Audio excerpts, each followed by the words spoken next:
नाशिकमधून आहे। नाशिकमध्ये तारण ठेवलेल्या सोन्याच्या दागिन्यांवर चोरट्यांनी डल्ला मारलाय। आयसीआयसीआय होम फायनान्स कंपनीच्या शाखेतील लॉकरमधून 222 ग्राहकांचे सुमारे 5 कोटी रुपयांचे दागिने चोरीला गेलेत। ही चोरी बँकेमधल्या सीसीटीव्ही कॅमेऱ्यात कैद झाली आहे। एका चोरानं पीपीई किट तर एका चोरानं मास्क घातला होता। या प्रकरणी सरकारवाडा पोलीस ठाण्यामध्ये घरफोडीचा गुन्हा दाखल झालाय। नाशिकच्या जुना गंगापूर नाका इथल्या आयसीआयसीआय होम फायनान्स शाखेमध्ये ही मोठी चोरी झालेली आहे। आपण हे सीसीटीव्ही फुटेज पाहतोय कशा पद्धतीने ही चोरी करण्यात आली आहे। 5 कोटींच्या दागिन्यांवर यावेळी 2 चोरट्यांनी डल्ला मारलेला आहे। आयसीआयसीआय होम फायनान्स कंपनीच्या शाखेत ही जबर चोरी झालेली आहे। यामध्ये 222 ग्राहकांचे 5 कोटींचे सोन्याचे दागिने लंपास करण्यात आलेत।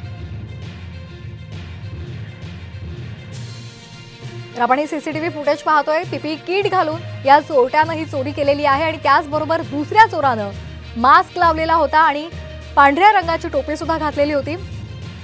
5 कोटींच्या दागिन्यांवर या चोरट्यांनी डल्ला मारलेला आहे। सेफ्टी लॉकर उघडून 13,385 ग्रॅम सोन्याची चोरी करण्यात आलेली आहे। चोरट्यांकडून पांढऱ्या रंगाचं पीपीई किटचा वापर सुद्धा करण्यात आला होता। दुसऱ्या चोरानं पांढरी टोपी आणि मास्क घातला होता आणि अशा पद्धतीने त्यांनी ही चोरी केलेली आहे। या संदर्भात पोलीस ठाण्यामध्ये गुन्हा सुद्धा दाखल करण्यात आलेला आहे। त्याचबरोबर माहितगार व्यक्तीने चोरी केल्याचा संशय पोलिसांनी व्यक्त केलेला आहे आणि या संदर्भात आता अधिकचा तपास केला जातोय। होम फायनान्स ऑफिस आहे गंगापूर नाका परिसरात।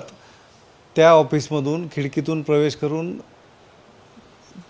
तिजोरीमधून दागिने चोरी झाल्याची तक्रार केलेली आहे। साधारण 4,92,00,000 रुपये किमतीचे दागिने चोरी झाल्याची तक्रार आहे आणि 2 लोकांनी कार्यालयात प्रवेश केला होता।